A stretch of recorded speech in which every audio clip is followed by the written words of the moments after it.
ओडिया अभिनेत्री वर्षा प्रियदर्शिनी पाखरे केते टंकार धन संपत्ति अच्छी। तो फ्रेंड्स आपण मैंने जानी वर्षा प्रियदर्शिनी हॉलीवुड इंडस्ट्री जड़े आग धाड़ी अभिनेत्री अटंती। ताहले वर्षा एबे अभिनय छाड़ी राजनीति दुनिया रे प्रवेश करिसेंती।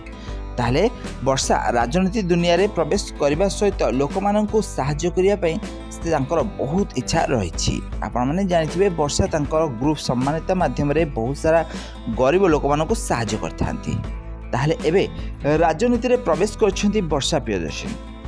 तो चलतु जानिनेबा वर्षा पाखरे केते टंकार संपत्ति अच्छी आ वर्षा गोटे सिनेमा रे अभिनय करने केते टंका नहीं थांती। ताहले आपण माने वर्षा को 2003 मसीह हॉलीवुड इंडस्ट्री रे अभिनय कर आसुथिबार देखा पाउथिबे। प्राय 20 वर्षर अभिनय कैरियर मध्य से बहुत सारा ना कमे। वर्षा प्राय 80 रु अधिक ओडिया सिनेमा, बंगाला सिनेमा और तेलुगु सिनेमा रे अभिनय करछन। एही समय रे वर्षा गोटे सिनेमा रे अभिनय करिया पई प्राय 10 लाख टंका नेउछंती। या छड़ा गोटे एडवर्टाइज रे अभिनय करिया पई प्राय 1 लाख टंका नेउछंती। तो आपण माने जानिथिबे गत दिन मानक वर्षा और अनुभव को मध्य डिवोर्स होइछि। आ डिवोर्स होला परे एबे वर्षा राजनीति दुनिया को प्रवेश करछंती।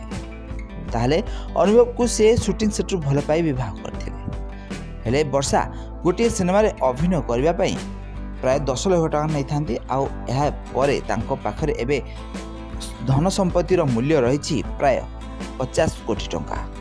ताहले वर्षा प्रियदर्शिनी बहुत सारा एडवर्टाइज भी मध्य करती। एडवर्टाइज आउ सिनेमा और किछि ब्रांड एम्बेसडर मध्य से अटंती किछि प्रोडक्ट्स जहाद्वारा तांकर इनकम होइथाए। आउ एही पैसा गुडी को से गरीब लोक मानक सहाय्य रे लगै थांती।